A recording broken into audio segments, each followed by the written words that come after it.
పహల్గామ్ ఉగ్రదాడుల అనంతరం ఇండియా కేంద్ర ప్రభుత్వం అయితే చాలా సీరియస్ గా తీసుకుంది. అండ్ దీనికి సంబంధించి వెంటనే నిర్ణయాలను చెబుతూ వచ్చింది.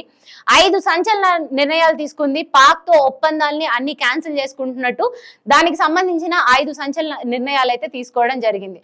అందులో మెయిన్ ది సింధు జలాలని వాళ్ళకి వెళ్లకుండా ఆపడం. అయితే దీనికి సంబంధించి పాక్ కూడా చాలా సీరియస్ గా ఉంది. 2 దేశాల మధ్య యుద్ధం రాబోతుందా అనేలా ఉంది ఇప్పుడు పరిస్థితులు. అయితే దానికి సంబంధించి కేంద్ర ప్రభుత్వం మొత్తం ఈ రోజు అఖిల పక్ష భేటీ అయితే జరిగింది. దానికి సంబంధించిన ఒక వీడియో ఉంది మన దగ్గర, చూపిస్తాను, ఒకసారి చూడండి.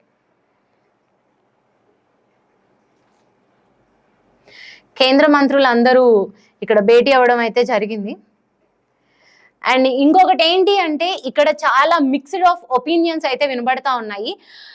ఎవరైతే మన రక్షణ వ్యవస్థ ఇందులో చాలా బలహీనంగా ఉండడం వల్లనే వాళ్ళంతా ఈజీగా వచ్చి మన ప్రజల్ని 26 మందిని పొట్టన పెట్టుకున్నారు. ఆ టైంలో ఇంటెలిజెన్స్ ఎక్కడ పోయింది, ఇలాంటి మినిమం ఇన్ఫర్మేషన్ లేకుండా ఎలా ఉండింది అనే మాటలు కూడా మాట్లాడుతున్నారు.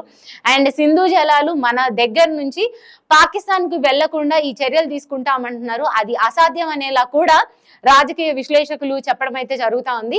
ఎన్ని నిర్ణయాలు మనం తీసుకున్నా కూడా అవన్నీ మనం పాకిస్తాన్ ని ఇంకా ప్రొవోక్ చేసేలానే ఉన్నాయి. పాకిస్తాన్ కూడా ఈ విషయం జరిగినప్పుడు మేము కూడా చింతిస్తున్నాం, వాళ్ళు మాకు సంబంధించిన వాళ్ళు కాదు అన్నారు. కాకపోతే ఇప్పుడు ఈ పాయింట్ ఆఫ్ టైంలో ఇప్పుడు నేను మీతో మాట్లాడుతున్నప్పటికైతే పాకిస్తాన్ కూడా మనం గనక యుద్ధం ప్రకటిస్తే పాకిస్తాన్ కూడా అంతకు తెగించేలా ఉంది. ఒకవేళ మనం ప్రకటించకపోయినా కూడా పాకిస్తాన్ ఎలాంటి స్టెప్ తీసుకోబోతుంది అనేది అయితే తెలీదు. ఎందుకంటే వాళ్ళు మేము కాదు అని చెప్పిన తర్వాత కూడా అందరికీ తెలుసు ఇది పాకిస్తానే చేసింది అని.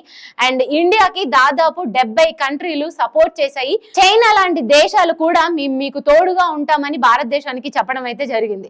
ఇలాంటి సమయంలో పాకిస్తాన్ ఎలాంటి దుందుడుకు బిహేవియర్ తో ముందుకు రానుంది అనేది అందరి మధుల్లో మెదులుతున్న ప్రశ్న.